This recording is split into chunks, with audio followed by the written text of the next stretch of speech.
one.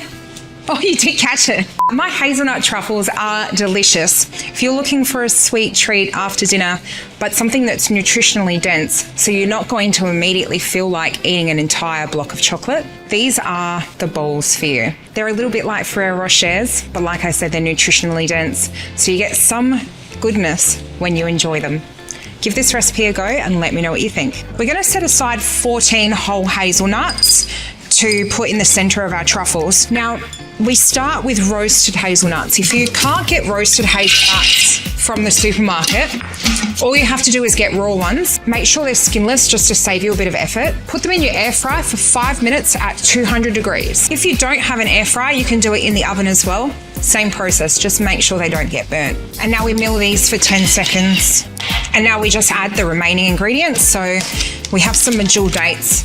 We want to make sure that we remove the seeds on the inside.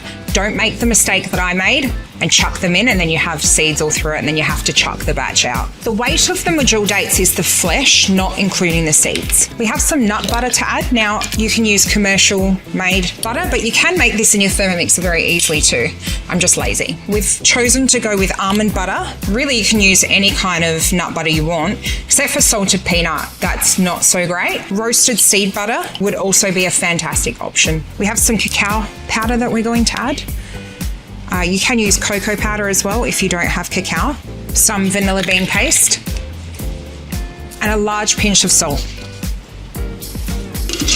And then we just blend that up. And now we have our hazelnut truffle mixture made. It's a good time to check how the mixture comes together.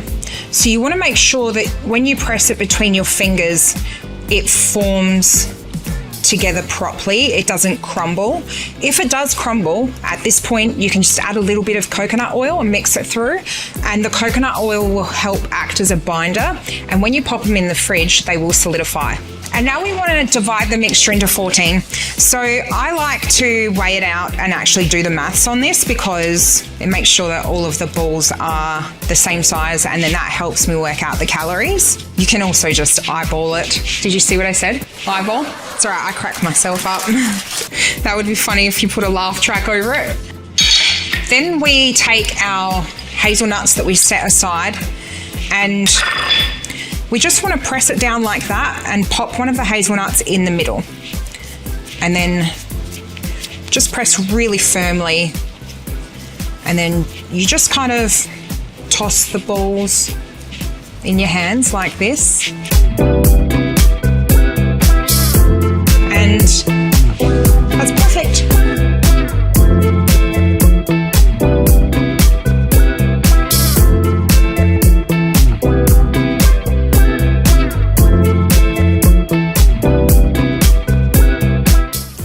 Now that these are all rolled, you want to pop them in the fridge while you melt your chocolate. Now, if you want to upgrade your hazelnut truffles, you can drizzle some melted chocolate over the top of them. Something that the dev team started doing, and I thought it looked so pretty and no doubt makes them twice as much delicious. So I thought I had to add this as an option to the recipe. Of course, if you're worried about the calories, you can skip this step. But all I do is break up the chocolate, give it a blitz in the Thermomix, and then melt it. And you don't have to wash the bowl when you do this part. It's perfectly fine to have a little bit of truffle mixture left over in it.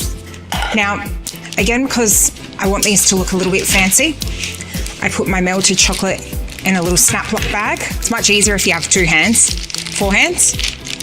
Neeson gets to be on camera. You're going to edit this bit out, aren't you? I bet you keep your cool tattoos in the video though.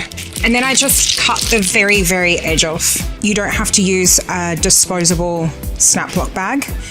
You can use a piping bag if you have one. We just couldn't find ours. Ta-da! Now we pop these in the fridge to set and then we can eat them.